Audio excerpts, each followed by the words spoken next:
एक Robert Hooke नाम के साइंटिस्ट थे।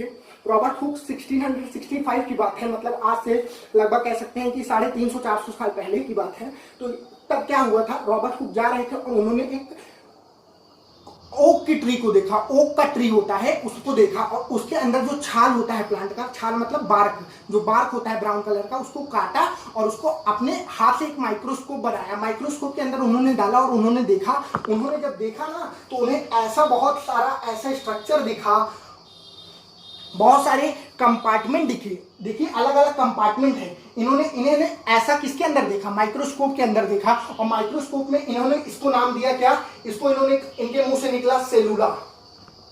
सेलुला क्या है, सेलुला किसके मुंह से निकला, रॉबर्ट हुक के मुंह से निकला। तो सेलुला मतलब होता है ग्रीक या लैटिन वर्ड है जिसका मतलब होता है स्मॉल कंपार्टमेंट। स्मॉल कंपार्टमेंट मतलब बहुत सारी स्मॉल कंपार्टमेंट दिख रहे हैं, आपको भी दिख रहा है, अलग अलग कंपार्टमेंट है और उसमें क्या है, डिफरेंट टाइप ऑफ स्ट्रक्चर है। इसी को इन्होंने क्या कहा, सेलुला कहा। तो सेलुला के बारे में पूछा गया तो ये कहे कि हम देखें उसके अंदर कि एक हनीकॉम्ब स्ट्रक्चर है। प्लांट को काटा, बार्क को काटा और माइक्रोस्कोप के अंदर देखा तो ऐसा स्ट्रक्चर उन्हें दिखा। और ऐसा स्ट्रक्चर इन्होंने कहा कि ये तो हनीकॉम्ब की तरह स्ट्रक्चर है। हनीकॉम्ब मतलब मधुमक्खी के छत्तों की तरह स्ट्रक्चर ऐसे दिख रहा है। तो इन्होंने इसे कह दिया सेलुला, और सेलुला मतलब हो गया सेल। पर वास्तव में इनके पास जो माइक्रोस्कोप था, जो ये माइक्रोस्कोप से देख रहे थे, वो बहुत डेवलप्ड माइक्रोस्कोप नहीं था, बहुत सिंपल माइक्रोस्कोप था। इसीलिए इनको जो दिखा था, बाद में आगे आने वाले समय में पता चला कि ये जो दिखा था इन्हें, ये डेड सेल था, ना कि कोई लिविंग सेल था। तो 1665 में रॉबर्ट हुक ने जो सेल को देखा था वो डेड सेल को देखा था, ना कि लिविंग सेल को देखा था। और इन्होंने अपनी बुक माइक्रोग्राफिया इनकी बुक है, उसमें इन्होंने इसके बारे में बताया था कि इन्होंने सेलुला को देखा है, जिसको इन्होंने सेल नाम दिया। अब बात करते हैं लिविंग सेल को सबसे पहले किसने देखा। तो एंटवन लेवेनहॉक नाम के साइंटिस्ट थे। एंटवन लेवेनहॉक नाम तो याद करना ही पड़ेगा आपको।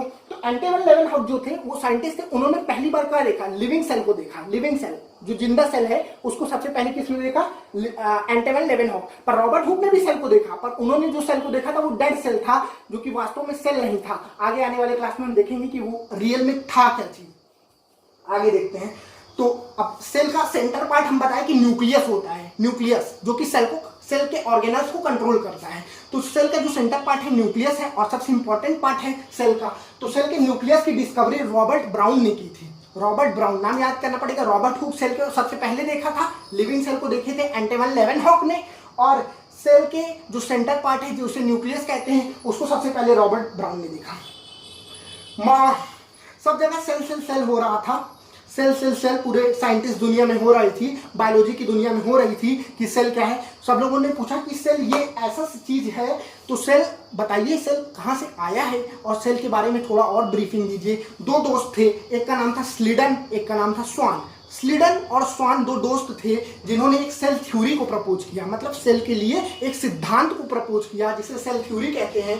कौन कौन प्रपोज किया, स्लीडन और स्वान मिलके, दो दोस्त मिलके एक सेल थ्योरी का फॉर्मेशन किए। और सेल थ्योरी में इन्होंने क्या कहा, स्लीडन ने देखा कि all plant made up of different kind of cell, जितने भी प्लांट है ना वो सेल से मिलके बने हुए हैं। इन्होंने कहा जो भी प्लांट हम आस पास देख रहे हैं, चाहे जहां पर भी देख रहे हैं, वो किससे मिलके बने हुए हैं, सेल से मिलके बने हुए।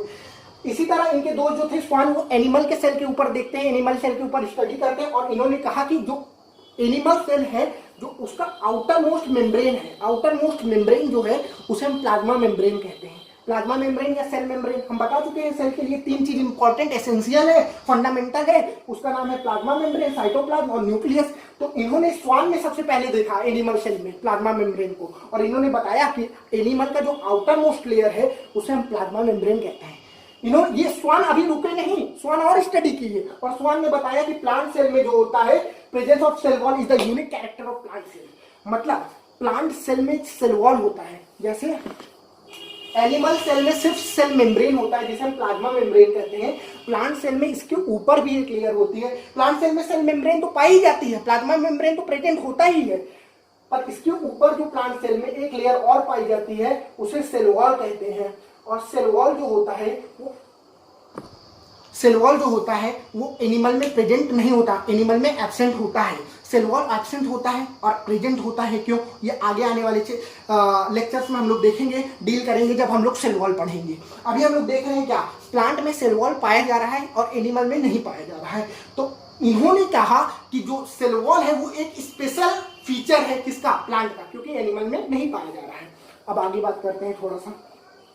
प्लांट सेल जो होता है इसके अंदर प्रेजेंस ऑफ सेल वॉल जो है ये इसका यूनिक कैरेक्टर है। यूनिक मतलब इसी के अंदर पाया जाता है, ना कि एनिमल के अंदर पाया जाता है। अब देखते हैं सेल थ्योरी क्या है। सेल थ्योरी मतलब स्लीडन और स्वान मिलकर सेल थ्योरी दिए, और सेल थ्योरी में इन्होंने क्या कहा, इन्होंने कहा कि all living organism made up of the cell, जितने भी लिविंग ऑर्गेनिज्म है, चाहे वो प्लांट हो चाहे या एनिमल हो, वो सेल के मिलके बने हुए हैं। और सेल क्या है, सेल एक फंडामेंटल